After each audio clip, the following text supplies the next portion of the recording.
Oh, just proud of the guys for, responding after a tough few days. Obviously the loss on Wednesday was, devastating and really, really disappointing for our team and staff. We knew we had to turn the page. The guys were really mature with the approach on Thursday in practice and in our film session. And on Friday, we find out we're going to be without a few guys. It was unlike, any other season, which is how this season's been. But I thought the guys tonight really executed what we were trying to do. We wanted to play with great pace on offense. Thought they did a good job of that. We set a tone in the first half defensively. Obviously, second half wasn't as good on defense. But I thought, holding them to 24 points was huge in the first half just to set a tone for what we wanted to be about. Dustin, start us off. Yeah, Shaka, what do you think this says about you guys? I mean, not just the response following the tough loss against Texas Tech, but these guys knowing that, hey, Kai and Greg and Brock, not just three guys, but three guys who play a lot, weren't with them, and that you have guys like Kamaka come start and have the game he has, and Jace Febris has his first minutes of the game. Just seems like everything just kind of keeps clicking even when the personnel changes. Well, I mean, that's really the way a team is supposed to be, but I think obviously we've learned over the years not to take that for granted. These guys all come in here as very highly touted and highly regarded individual players. They all have very big individual goals, which they should. But we ask them to come together around a common cause. We can only have 5 on the court at any given time. We knew with those 3 guys out, we were going to need, major contributions from some guys that hadn't played as much. I joked with Kamaka. I said, man, you might set the record for the most times where you went from a DNP one game to a start the next game. I think he's done that at least 3 times for us. The reason he's able to play so well is he's always engaged all the time, every practice, every game. He always knows the scouting report, exactly what we need to do. He's working on his game. And so I'm not surprised at all that he played well. You mentioned playing with pace on offense. That's something you guys did well in the half court and even pushing the ball up the floor, even after makes as well. How much does the unselfish element of this team play into that? I mean, a lot of extra passes tonight. It seems like these guys genuinely don't care who scores. Yeah, I mean, we're trying to get to that point, Dustin. I shouldn't even say get to that point because you're never all the way there. You make a good play where there's extra passes and sometimes it gets away from you, but we just want our guys to share with each other and really feel good about each other's success. I think our guards, Matt, Courtney, and Andrew really set a tone with that. Matt only shot 5 times tonight. He was the only starter that wasn't in double figures, but he's out there happy for his teammates, and he's out there pushing the ball and facilitating, getting hockey assists for us. And after the game, he's super excited for Kamaka and Jace to be back out there. So the more guys you have like that have a passion for each other, the more fun it is and the more successful you are. Jeff, go ahead. Shaka, on Kamaka, I know you talk about having team first guys and guys talk about, embracing their role and being ready for whatever comes. But how unique is he from other guys you've coached just to really embrace the role that he's in right now? I mean, he's one of one in terms of guys I've coached. As a person, this guy is going to be highly successful in life.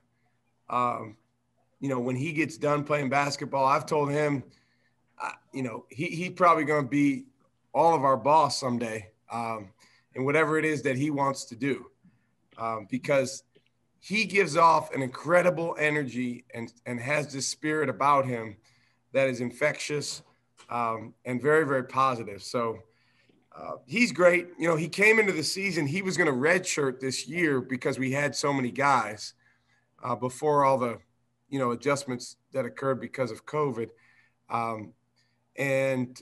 Now he's great. And, even in games where he doesn't play, I mean, you've seen him on the bench. He's the most engaged and excited guy there is. but he can play. You know, he's a guy that can shoot the ball. He's a smart defender. He talks.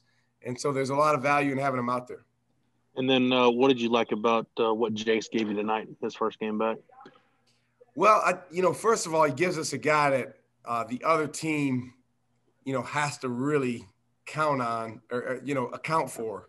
I believe he might have made 8 against Kansas State a couple of years ago. So, when you have him out there, it's, it spreads the floor, it spaces the floor. I thought he really gave us some good multiple efforts on defense. He got beat a couple of times, but then recovered and blocked a shot. It's been a long, long time since he's played in a game. So it's great to have him out there. And, we're hopeful that we can keep working him into closer and closer to him being 100%. Nick, you're up. Yeah, Shaka. Kamaka was talking a little bit about, the work that he did in the offseason with Andrea just to kind of transform his body. And I think when you look at him, you can tell he's not as stiff. He looks looser. He looks like he can move around a little bit better. I mean, just how different is his body from the time that you got him to now? Yeah, he's made a lot of progress. He's put a lot of time in.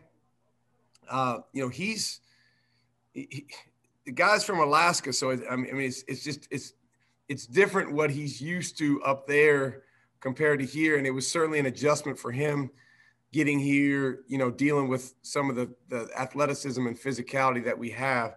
But I think he's come a long way. He's much stronger than he was. He's much sturdier. And so Coach Hootie deserves a lot of credit for that. And again, his intelligence really helps him as well because he's always in the right position. Brian, go ahead. Shaka, what, if anything, can you tell us about the guys who didn't play tonight? Do you expect them to go to Ames? Well, I mean, I don't even know, Brian, because they didn't play today, Iowa State. So I got to get with, Arthur Johnson and figure out what the status of that game is. Of the game itself. What's that? You talking about the game itself? Yeah, the status of the game itself. When I say they didn't play today, that's Iowa State didn't play today. Right. So those guys, if we are going to Ames, those guys will not be going. So I guess that's the main thing I can say is they're not available. And I guess the other thing is just how did you gauge everybody's mood and wanting to really come out and just play well and just have a good overall game after what happened the other night? I mean, I thought overall it was very good. I thought we had a couple guys that got frustrated, Brian. Royce was frustrated with fouls. I didn't think that it was perfect, but I thought in the first half, our energy, especially on defense activity, the press helped us, getting into the press and extending the floor. And, I've been getting on the guys the last few games, our deflection numbers have not been where they needed to be. Well, today they were way up. So, to me, that's the most important stat there is because it just shows your activity level. Real quick on the press, you've mentioned before about how you switched to the press to kind of wake your own guys up. Yeah. At times. Is that what that was tonight? Yeah. That a combination of, getting our guys going. And like I said, I didn't like where our deflection numbers were the last few games. And I knew that if we got in the press, it's a risk reward situation. You're upping your risk, but you got a better chance to get your hands on the basketball, and that can get you going. Took me a long time, Brian, to realize this, but deflections even correlate to scoring. So, I'm proud of the guys because I was really hard on them the last, few days because we tied a season low, I believe, in our last game. Dustin, go ahead. You mentioned Jace earlier. I mean, I was really impressed. Just a guy coming off of that kind of procedure, like the bounce off the floor, getting up to block a couple shots. When you guys are not dealing with any issues, you're obviously very deep. But how do you envision him kind of fitting in terms of, I don't know, if rotation or what it is, but his role moving forward? Because I was surprised at how well he moved on the floor. Yeah, I think he he can have a significant role because, again, he's more of a threat shooting the ball than maybe anyone other than Andrew. So you have to account for him. Like you said, when we get those other guys back, we just have to figure out, combinations and rotations. But I think he's definitely someone that has to factor in.